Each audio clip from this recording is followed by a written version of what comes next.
Halo, Assalamualaikum warahmatullahi wabarakatuh. Izinkan saya kali ini menyampaikan koneksi antar materi modul 2.3 tentang coaching untuk supervisi akademik. Saya Marlina, calon guru penggerak angkatan 10 dari SDN 2 Sungai 2, Tanah Bumbu, Kalimantan Selatan.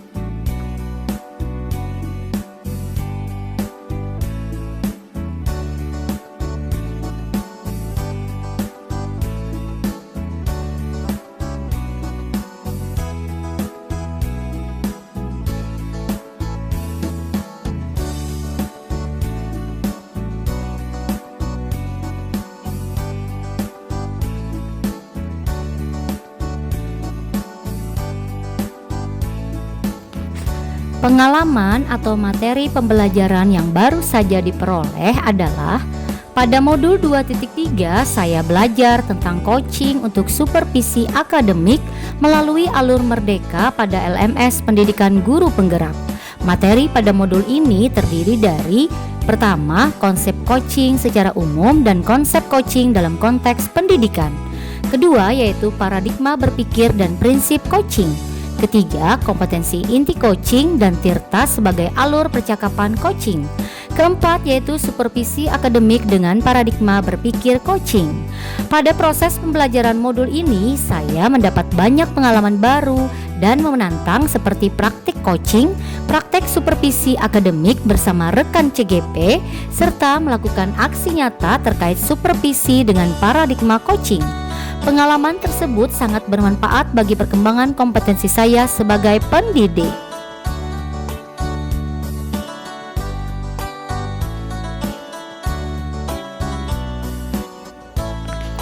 Emosi-emosi yang dirasakan terkait pengalaman belajar adalah pada saat mempelajari tentang coaching untuk supervisi akademik ini, awalnya saya merasa cemas karena tugasnya cukup menantang, yaitu melakukan praktik coaching dan supervisi akademik dengan paradigma coaching. Namun setelah saya mempelajari melalui tahapan-tahapan eksplorasi konsep, forum diskusi, ruang kolaborasi, hingga demonstrasi kontekstual, ternyata tidak sesulit yang saya bayangkan. Adanya dukungan dari berbagai pihak seperti fasilitator, pengajar praktik, kepala sekolah, rekan guru di sekolah, serta rekan calon guru penggerak angkatan 10 yang satu kelas dengan saya, membuat saya tetap semangat untuk terus memaksimalkan potensi yang saya miliki. Selain itu, saya merasa senang karena dapat menjalin kolaborasi yang baik bersama rekan-rekan calon guru penggerak lainnya dalam melakukan praktek coaching dan supervisi akademik. Saya berharap kolaborasi ini dapat terus berjalan agar tercipta sinergi di antara sesama pendidik sehingga merdeka belajar dapat terwujud.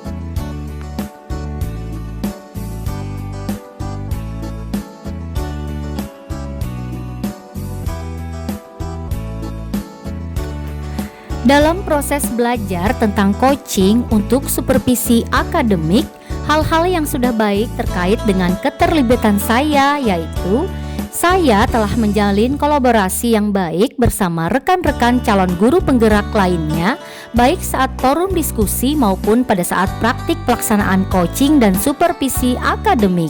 Saya dapat mencermati materi pada modul ini dengan baik dan mengimplementasikannya pada kegiatan pembelajaran di kelas sebagai coach. Saya telah bersinergi dengan rekan guru di sekolah saya untuk menghadirkan pembelajaran yang berpihak pada murid. Saya juga dapat berbagi bersama rekan-rekan guru lainnya tentang pengetahuan yang saya dapatkan pada modul ini.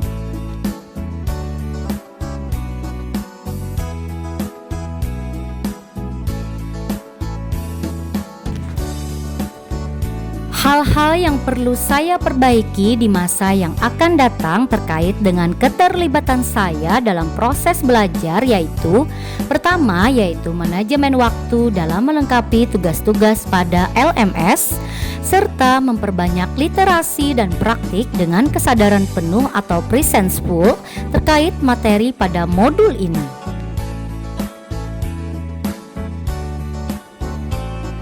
Saya juga akan mengembangkan keterampilan dalam mengajukan pertanyaan yang lebih terbuka dan berbobot pada saat melakukan coaching sehingga coachee dapat menemukan solusi dan merancang langkah-langkah dalam mengatasi masalahnya, serta membangun kolaborasi yang bersinergi dalam menghadirkan pembelajaran yang berpihak pada murid.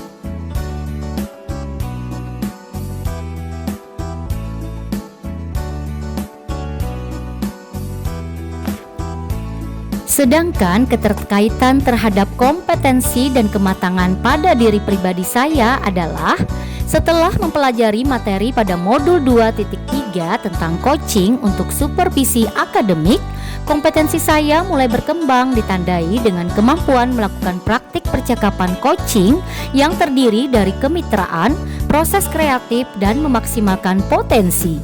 Selain itu, saya juga telah memahami dan dapat mempraktikkan kegiatan supervisi dengan paradigma coaching melalui 3 tahapan, yaitu pra-observasi, observasi, dan pasca observasi.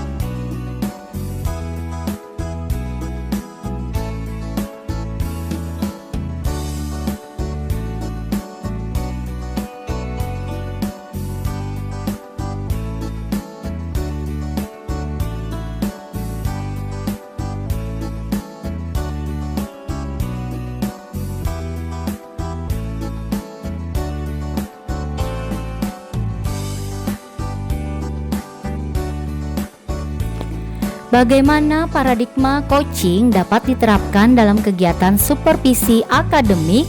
Dalam setiap interaksi keseharian di sekolah, seorang kepala sekolah atau pemimpin perlu menghadapi paradigma berpikir yang memberdayakan bagi setiap warga sekolah dan melihat kekuatan-kekuatan yang ada dalam komunitasnya. Melalui supervisi akademik, potensi setiap guru dapat dioptimalisasi sesuai dengan kebutuhan yang nantinya dapat membantu para guru dalam proses peningkatan kompetensi dengan menerapkan kegiatan pembelajaran baru yang dimodifikasi dari sebelumnya. Dan salah satu strategi yang dapat dilakukan dalam mencapai tujuan tersebut adalah melalui percakapan coaching dalam keseluruhan rangkaian supervisi akademik.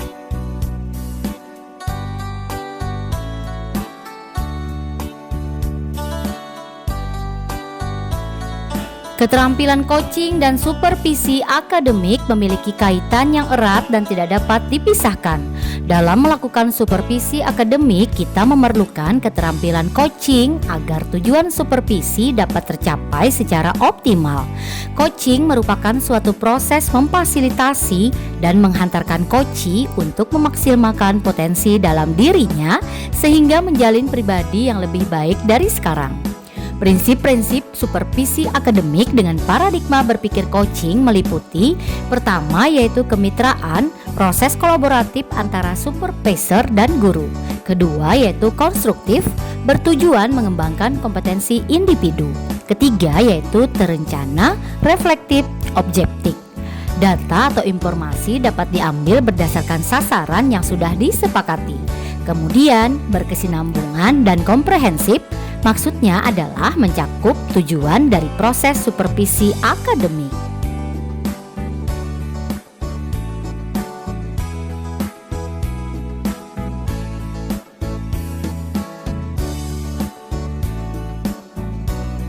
Tantangan apa yang saya temukan terkait dengan coaching untuk supervisi akademik?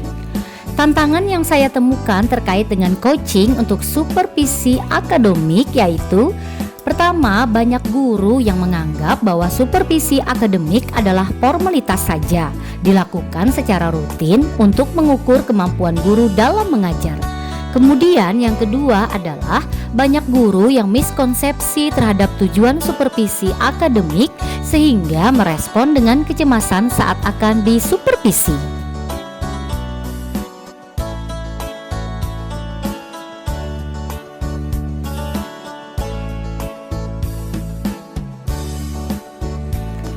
Untuk mengatasi tantangan yang saya hadapi, saya melakukan beberapa upaya berikut, yaitu: pertama, yaitu saya melakukan sosialisasi kepada seluruh komunitas sekolah pada saat rapat guru untuk menyamakan persepsi tentang makna dan manfaat supervisi akademik. Kedua, berbagi kepada rekan-rekan guru lainnya tentang praktik coaching dalam supervisi akademik melalui berbagai media digital yang dapat diakses kapan dan di mana saja.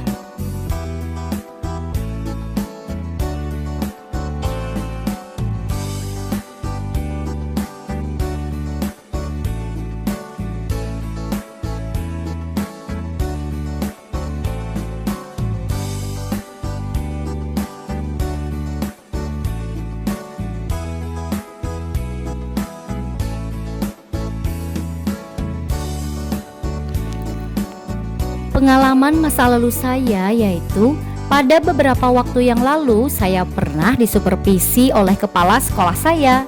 Pada saat saya diobservasi atau disupervisi, saya merasa sangat percaya diri karena melalui supervisi saya bisa merefleksikan kegiatan pembelajaran yang saya laksanakan kepada murid. Pada saat itu saya mengajarkan materi tentang perkembangbiakan tumbuhan secara generatif di kelas 6 SDN 2 Sungai 2 dengan menggunakan media pembelajaran interaktif dan metode team game turnamen. Menurut saya, kegiatan supervisi tersebut berjalan dengan lancar.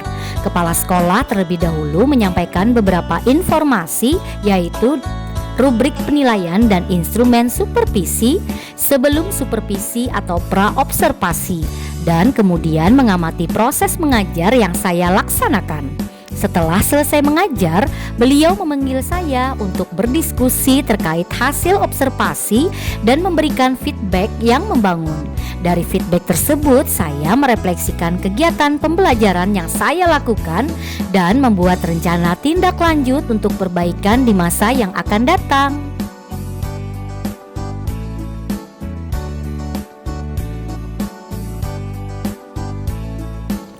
Adapun penerapan di masa yang akan mendatang yaitu melalui program pendidikan guru penggerak, saya telah mendapat wawasan yang bermanfaat tentang coaching untuk supervisi akademik. Di masa yang akan datang, saya akan menerapkan pertama yaitu paradigma berpikir coaching dalam pelaksanaan kegiatan pembelajaran agar dapat memaksimalkan potensi yang dimiliki murid. Kemudian menjadikan supervisi akademik sebagai upaya dalam meningkatkan kompetensi guru untuk mewujudkan pembelajaran yang berpihak pada murid.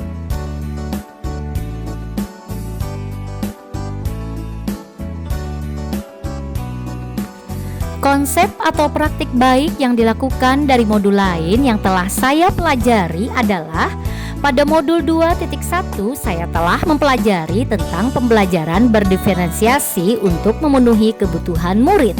Saya telah melakukan praktik baik berupa diferensiasi pembelajaran. Saya juga telah melakukan asesmen awal pembelajaran untuk memetakan kebutuhan belajar murid, memvariasikan metode, konten pembelajaran, serta memberi pilihan kepada murid untuk mempresentasikan hasil belajarnya sesuai dengan minat dan gaya belajarnya. Sedangkan pada modul 2.2, materi yang dipelajari adalah tentang pembelajaran sosial dan emosional atau PSE. Yang telah saya lakukan adalah penerapan mindfulness atau kesadaran penuh dengan teknik stop kepada murid untuk menciptakan suasana kondusif pada saat pembelajaran. Selain itu, saya juga melaksanakan pembelajaran sosial dan emosional atau PSE dalam penciptaan iklim kelas atau sekolah melalui pembiasaan kompetensi sosial dan emosional, serta menerapkan pembelajaran sosial emosional secara eksplisit pada berbagai kegiatan di sekolah saya.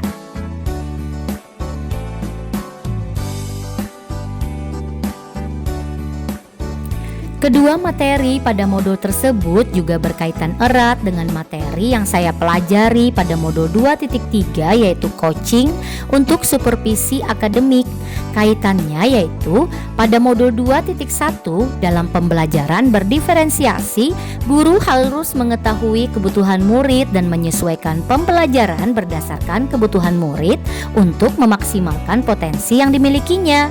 Hal ini selaras dengan paradigma berpikir coaching yang merujuk pada perkembangan kompetensi yang berkelanjutan dan optimalisasi potensi setiap individu. Keterampilan coaching merupakan keterampilan komunikasi yang perlu dimiliki pendidik agar dapat menuntun murid dan memenuhi kebutuhan belajarnya. Sedangkan pada modul 2.2 yaitu pada pembelajaran sosial dan emosional atau PSE, terdapat kompetensi sosial emosional yang perlu dikembangkan oleh pendidik untuk menghadirkan suasana nyaman dan kondusif di lingkungan kelas maupun sekolah. Salah satu teknik penguatan KSE adalah mindfulness atau kesadaran penuh. KSE dan kesadaran penuh ini juga diperhatikan dan diperlukan dalam pelaksanaan coaching untuk supervisi akademik. KSE dapat membantu coach atau supervisor untuk melakukan kehadiran penuh, pendengar secara aktif dan mengajukan pertanyaan yang berbobot sesuai dengan prinsip coaching.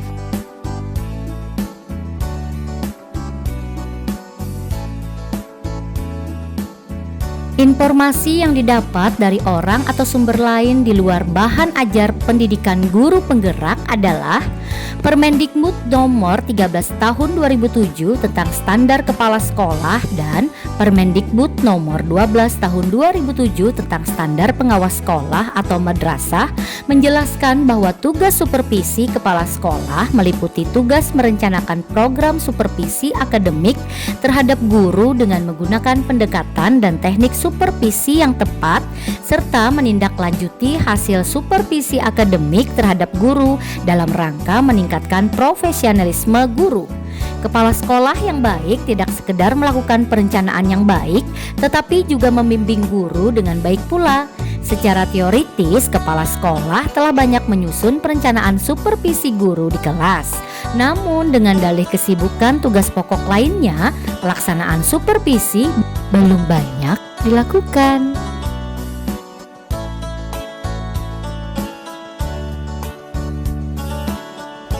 Terima kasih dari saya, Marlina, calon guru penggerak angkatan 10 dari SDN 2 Sungai 2, Tanah Bumbu, Kalimantan Selatan. Salam guru penggerak, tergerak, bergerak, menggerakkan. Salam budaya, salam guru hebat. Wassalamualaikum warahmatullahi wabarakatuh.